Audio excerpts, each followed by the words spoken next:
നടൻ വിജയുടെ രാഷ്ട്രീയ പ്രസ്ഥാനമായ TVKയുടെ റാലിക്കിടെ തിക്കിലും തിരക്കിലും പെട്ട് മരിച്ച ആളുകളുടെ എണ്ണം 40 ഉയർന്നു. ഇതിൽ 9 കുട്ടികളുണ്ട്, 17 സ്ത്രീകളുണ്ട്. പ്രിയ താരത്തെ ഒരു നോക്ക് കാണാനെത്തിയവർക്കാണ് തമിഴ്നാട്ടിലെ കരൂരിൽ ജീവൻ നഷ്ടമായത്. ചികിത്സയിലുള്ളവരുടെ ആരോഗ്യനില, അതിൽ പലരുടെയും ആരോഗ്യനില ഗുരുതരമായി തുടരുകയാണ്.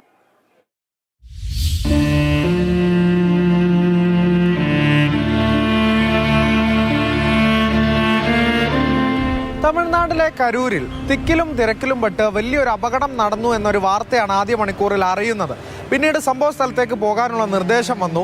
മാതൃഭൂമി ന്യൂസ് സംഘമാണ് ആദ്യം അവിടെ എത്തുന്ന മലയാളം വാർത്താ സംഘം.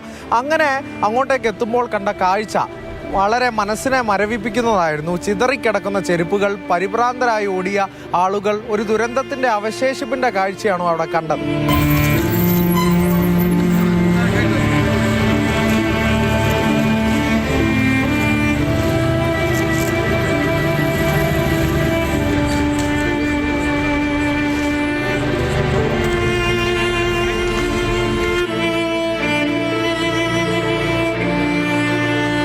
കണ്ണീര് പറ്റിയ നിശ്ചലരായ കുറച്ച് മനുഷ്യരെയും അവിടെ കണ്ടു.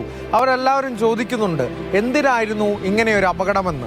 വരുത്തി തീർത്ത അപകടം തന്നെയല്ലേ ഇത് എന്നൊരു ചോദ്യം അവിടെ പ്രസക്തമാണ്. അതിന് വ്യക്തമായ ഉത്തരമില്ല. ആകെ 90 മീറ്റർ വീതിയുള്ള റോഡാണ്. 10,000 പേർക്ക് പോലീസ് അനുമതി കൊടുത്തെന്നാണ് പറയുന്നത്. അങ്ങനെയെങ്കിൽ അവിടെ എത്ര പേരെ കൊള്ളുമെന്നുകൂടി പോലീസ് ഒന്ന് അന്വേഷിച്ചാൽ മതി. 1.5 ലക്ഷത്തിന് മുകളിൽ ആളുകളാണ് ആ മേഖലയിൽ തിങ്ങിക്കൂടിയത്. ഒപ്പം തന്നെ പോലീസിന്റെ വിശദീകരണം വീഴ്ച പറ്റിയിട്ടില്ല എന്നുള്ളത്. പക്ഷെ അതിലൊന്നും നാട്ടുകാർ തൃപ്തരല്ല. അയ്യോ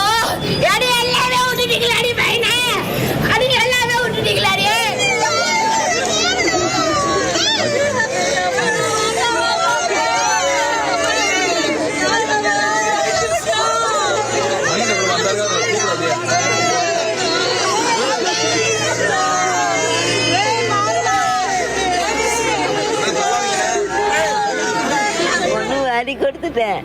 என் குடும்பம் ரொம்ப ஏன்னா வாயில்லாத பிள்ளைய கட்டி வச்சேன்.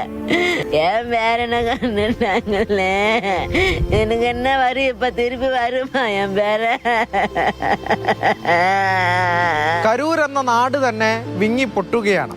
ഇനി ഇങ്ങനെ ഒരു സംഭവം ആവർത്തിക്കാതിരിക്കട്ടെ എന്ന് മറ്റെല്ലാ ദുരന്തവും നടക്കുന്നത് പോലെ കരൂരും പറയുന്നുണ്ട്. പക്ഷെ കരൂർ ഒരു വലിയ പാഠം തന്നെയാണ്. ഒരുപാട് ചോദ്യങ്ങൾ അവശേഷിക്കുന്നുണ്ട്. 40 പേരുടെ ജീവനുകൾ പൊലിഞ്ഞിരിക്കുകയാണ്. ഇനി അതിനൊരു ശാശ്വതമായ പരിഹാരം എന്തായാലും വേണം. ഒരുപാട് ഉത്തരങ്ങൾ ലഭിക്കേണ്ടതുണ്ട്. ഇനിയും ഒരു കരൂർ ആവർത്തിക്കാതിരിക്കട്ടെ എന്ന് തന്നെ പറയേണ്ടിയിരിക്കുന്നു. Team Mathrubhumi news, Karur.